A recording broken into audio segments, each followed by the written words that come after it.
When the Mac Mini first came out 13 years ago, it blew everyone's minds. $499 for a brand new Mac. It was a price that was unheard of. And it was great for the new PC switcher market. If you don't remember that, basically, everybody loved the iPod and then said, hey, I'll go into the Apple store and buy a new iPod.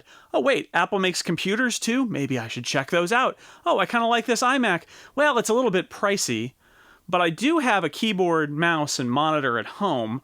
I could just buy this Mac Mini and hook it up where my PC was and try out this Mac thing. It kind of worked. But that was 13 years ago. The Mac Mini hasn't gotten an update in a long time. The world has changed. And now we've got a new Mac Mini.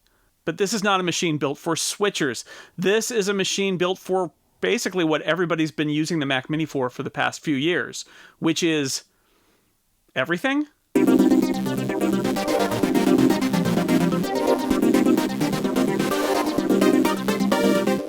Okay, let's start with this.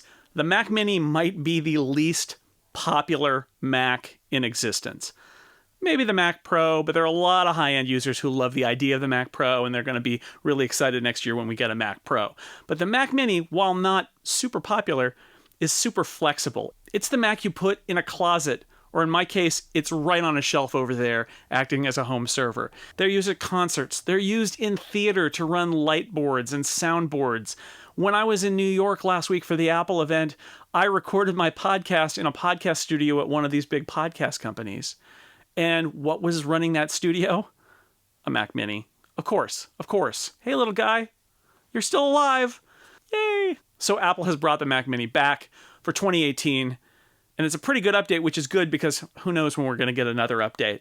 A few years ago, the last time Apple updated the Mac Mini, it actually took away the 4-core configuration, really made a bunch of people angry, and I think maybe Apple noticed that there were a lot of people using the Mac Mini for way more than low-end tasks. So this Mac Mini is not for that. It's got a new space gray look. Ooh, it's darker. That's, I guess, more professional somehow. But most importantly, every Mac Mini that is sold will start with 4 cores, and you can update it to 6 cores. The base model is $799. It's a little more pricey, but you do get a lot. It's all flash storage now. There's no room for a spinning disk in there. Apple has taken the space that used to be reserved for spinning disks and back in the day optical disks, and it has replaced it all with a cooling system. Why a cooling system? Because although that base model is an i3, it's still going at 3 gigahertz.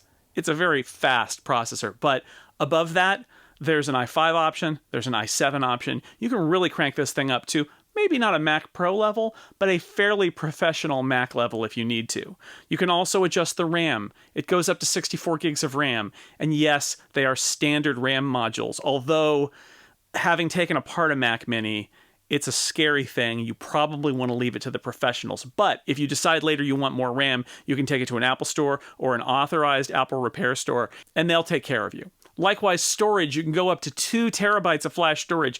It'll cost you a lot of money. Flash storage is very expensive. But I love the fact that there are no spinning disks in this thing. I upgraded my own Mac Mini, again, super scary, a while ago to get rid of the spinning disk and replace it with flash storage. It was like I got a new computer. So now all of them come with it. Thumbs up.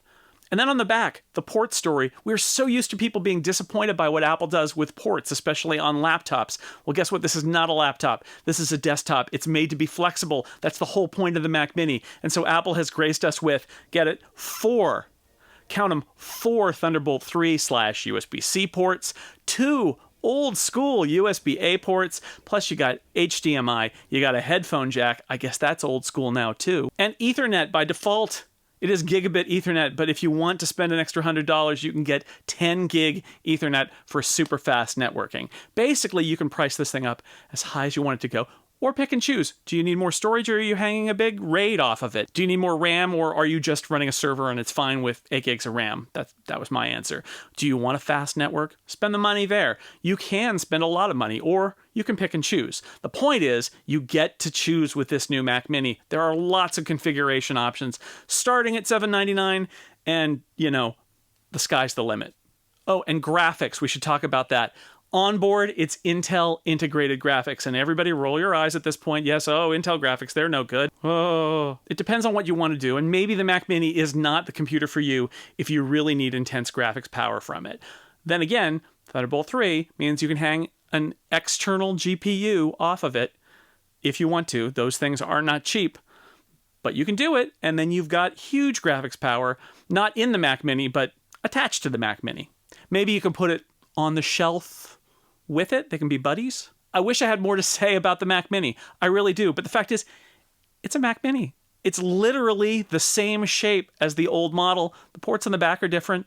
The aluminum is made with recycled aluminum now, but you couldn't tell. The only thing that's really different about it is the fact that it's colored different. It's space gray instead of silver. But basically, it will slot in where you've got a Mac Mini now.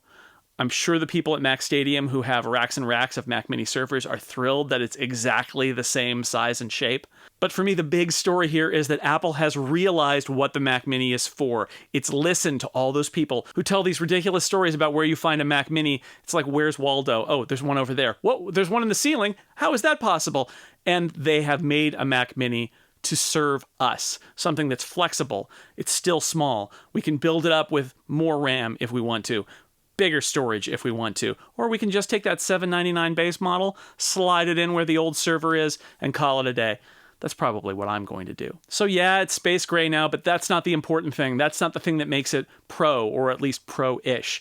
It's the options. It's all those ports on the back. They give you options. It's the processor options. It's the RAM options. It's the SSD options. All of those things are what make this the Swiss Army knife of Macs, which is why we love it. So we were worried about you, little guy. We didn't know where you were for a while, but you're home now. Welcome back, Mac Mini. For 6colors.com, I'm Jason Snell.